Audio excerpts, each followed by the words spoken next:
नमस्कार, बहुत बहुत अभिनंदन। दर्शकों, जैसा कि आपको पता है कि शनि देव 30 जनवरी की रात्रि को अस्त हो चुके हैं। अब शनि अस्त का विभिन्न राशियों पर अलग अलग प्रभाव पड़ता है। तो यहाँ हम बात करेंगे कि मकर राशि वालों को शनि के अस्त होने का क्या फल मिलेगा। अब मकर राशि वालों के शनि की 7.5 लगी हुई है। 7.5 का अंतिम चरण इन पर चल रहा है। शनि का अस्त होना यहाँ पर इनके 7.5 के प्रभाव को कम कर देगा। तो 7.5 की स्थिति में जब शनि दूसरे भाव में गोचर करता है तो शनि की तीसरी दृष्टि चौथे भाव पर पड़ती है। तो यहाँ पर मानसिक चिंताओं में बढ़ोतरी हो जाती है, पारिवारिक अशांति हो जाती है, परिवार में कलह का वातावरण बनता है, प्रॉपर्टी आदि के कामों में बाधा पहुँचती है, व्हीकल से नुकसान हो जाता है, व्हीकल के द्वारा चोट लग सकती है, एक्सीडेंट आदि के योग बनते हैं, माता के सुख में कमी हो जाती है, माता का स्वास्थ्य खराब हो जाता है। तो ये सब प्रभाव शनि की 7.5 के अंतिम चरण में मिलता है जब शनि की तीसरी दृष्टि चौथे भाव पर पड़ेगी। यदि आपको इस प्रकार के परिणाम मिल रहे हैं शनि के अस्त होने की अवधि में, यहाँ पर इन सब अशुभ परिणामों में कमी आ जाएगी। शनि की 7वीं दृष्टि अष्टम भाव पर पड़ती है तो यहाँ पर स्वास्थ्य में कमी करता है शनि। विभिन्न प्रकार के उतार चढ़ाव जिंदगी में आ जाते हैं, अचानक से घटनाएं घट सकती हैं, कोई भी एक्सीडेंट आदि के योग बन जाते हैं। तो इस प्रकार के अशुभ परिणामों में भी शनि के अस्त होने की अवधि में कमी आ जाएगी।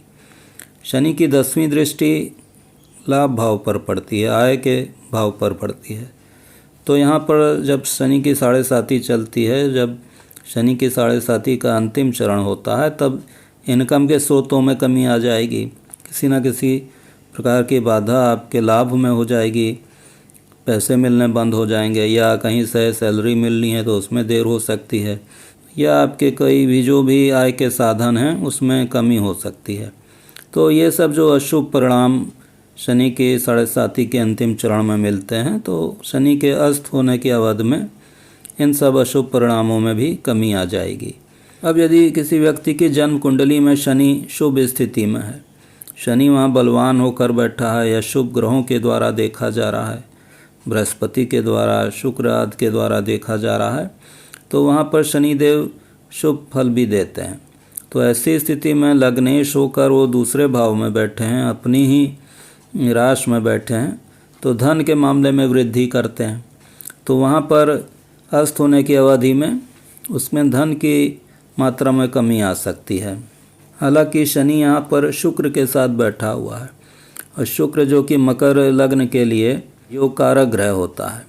तो शनि के अस्त होने की अवधि में धन के मामले में बहुत अधिक अशुभ प्रभाव नहीं मिलेगा। यहाँ पर इनकम के स्रोत बनेंगे, आपको करियर से धन की प्राप्ति हो सकती है। साथ ही शुक्र यहाँ पंचम भाव का भी स्वामी बनता है, पंचम भाव का स्वामी होकर दूसरे भाव में बैठा है। आपको शेयर मार्केट से किसी प्रकार की कुछ इनकम हो सकती है जब तक कि शुक्र यहाँ पर दूसरे भाव में बैठा हुआ है। तो धन के मामले में ये स्थिति यहाँ पर थोड़ी बेहतर दिखाई दे रही है जब तक कि शनि अस्त हैं। शनि यहाँ सूर्य से अस्त हैं, सूर्य यहाँ पर अष्टम भाव का स्वामी है।